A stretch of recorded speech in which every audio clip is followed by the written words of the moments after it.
Indústria brasileira, produzida e engarrafada por Serpa Cervejaria Paraense. Essa aqui é uma parada bem maneira, né, e que tem aí, né, em relação a essa questão da Serpa, né, mas é garrafa, né, mas a gente tenta, né. Olha o barulhinho do amor, mais ou menos, hein, mais ou menos, hein.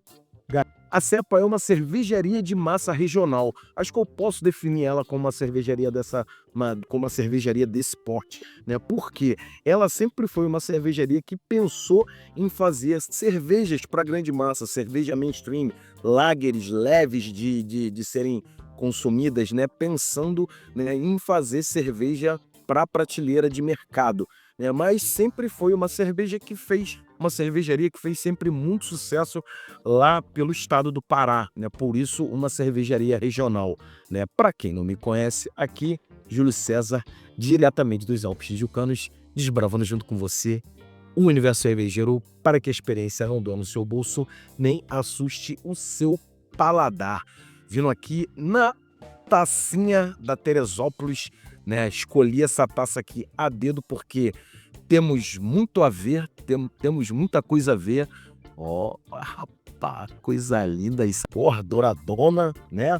Fez aqui uma espuma, né, de média baixa e tal, mas dentro aí dos padrões que a gente observa das cervejas que a gente vê no mercado, né? Hoje não apresentou um perlage aqui.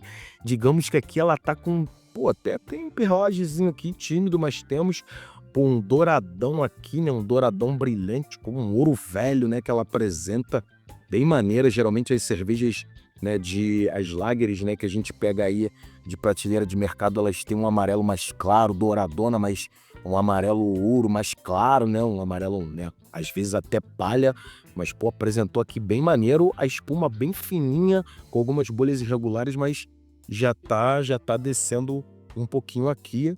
Aí aqui, ó, pô, bacana, o estilo, pô, vindo aqui com uma pegada, né, uma pegada bacana, pô, o lúpulo vindo aqui em primeiro plano, né, um lúpulo floral, né, um lúpulo clássico aqui de cerveja lager, né, um lúpulo, né, provavelmente estão usando aqui, né, lúpulos, não dá para falar exatamente o nome, né, mas lúpulos nobres alemães aqui, com aquele floral herbáceo aqui, bem bacana aqui, pô, vindo um segundo plano aqui, um malte com um caramelo já mais avançado aqui, casquinha de pão, né, o maltado, né, o caramelo não, maltado mais avançado aqui em casquinha de pão, um aroma bem bacana, um aroma limpo, como cerveja lager de baixa fermentação é para ser, né, né, um aroma bem limpo, trazendo só mesmo aromas que remetam aos ingredientes que tem aqui na cerveja, né?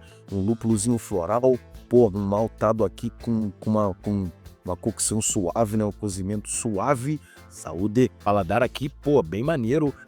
Não é uma cerveja encorpadaça, mas ela tem um corpo um pouco, né, um pouco mais encorpada das cervejas que a gente está acostumado a dar um preenchimento de boca assim, maneiro, a espuma veio bem cremosa. Uma pena aqui que a gente tá vendo que ela não vai segurar, mas o tipo da cerveja que vale a pena você dar né, uma agitadazinha aqui na taça para pegar mais espuma, bem cremosona, bem maneiro. É bom, hein? Bom. Realmente, durante a semana, né, quando eu decidi que ia ser a Serpa, eu fui dar uma estudada, né? Eu falei, pô, a Serpa é uma cerveja que a gente vê já há tantos anos.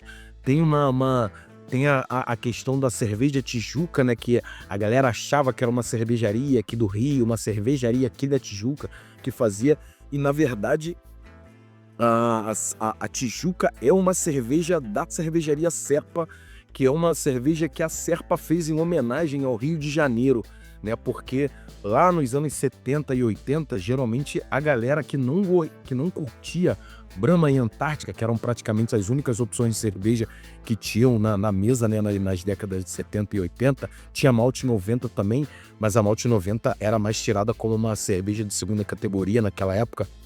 Nessas décadas, ela era a alternativa da galera que não gostava das cervejas que eram muito vendidas aqui. E aí, pelo sucesso que a cerveja paraense começou a fazer aqui no Rio, né? Eles, pô, uma cerveja de fora do eixo e tal, eles criaram a Tijuca, né? Numa tentativa de vender mais cervejas ainda aqui aqui no Rio de Janeiro e, de certa forma, até conseguiram, né? Então teve esse lance. Aí depois eu comecei a ver, já havia menos a Tijuca aqui no Rio de Janeiro, já havia menos a Serpa aqui no Rio de Janeiro e comecei a ver mais a Tijuca. E aí, com o passar dos anos, a galera meio que desprendeu a Tijuca da Serpa, né? A galera acabava falando muito da Tijuca sem entender um pouco a história da Serpa e tal, que depois, no século XXI, nos anos 2000, até descambou por um lado meio ruim, né? Eu pesquisando sobre, eu ainda descobri uns problemas que a fábrica teve lá em relação ao governo do Pará, né? O político lá, Simão Jatene, supostamente 12 milhões sumiram lá da contabilidade, né?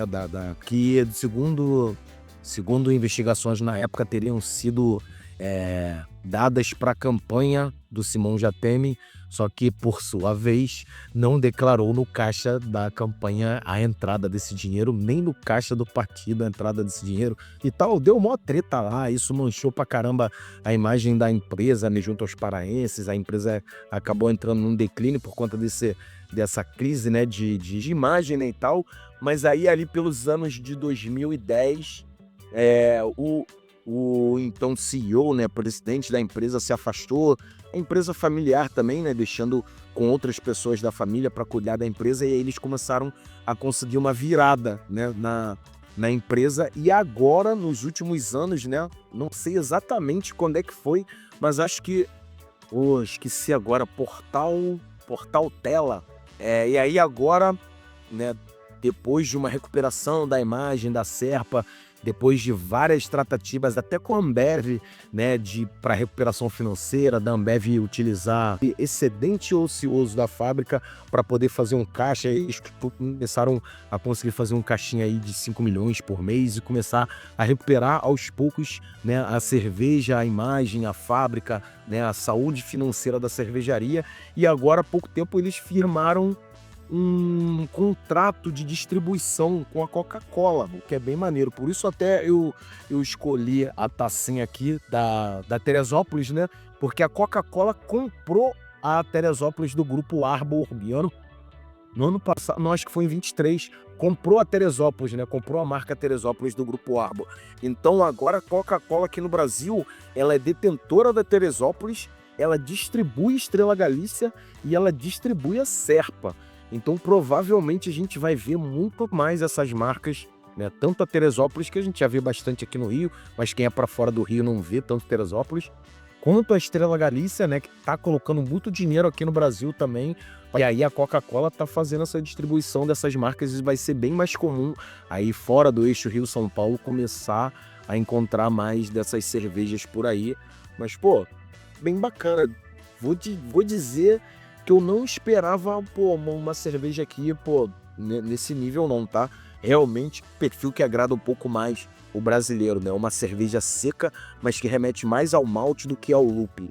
Geralmente eu vejo aí que a galera gosta, são essas cervejas. Sejam sequinhas, leves, secas, mas mais maltadas do que lupuladas, mas que tem um finalzinho seco, né? Pra drinkability longo.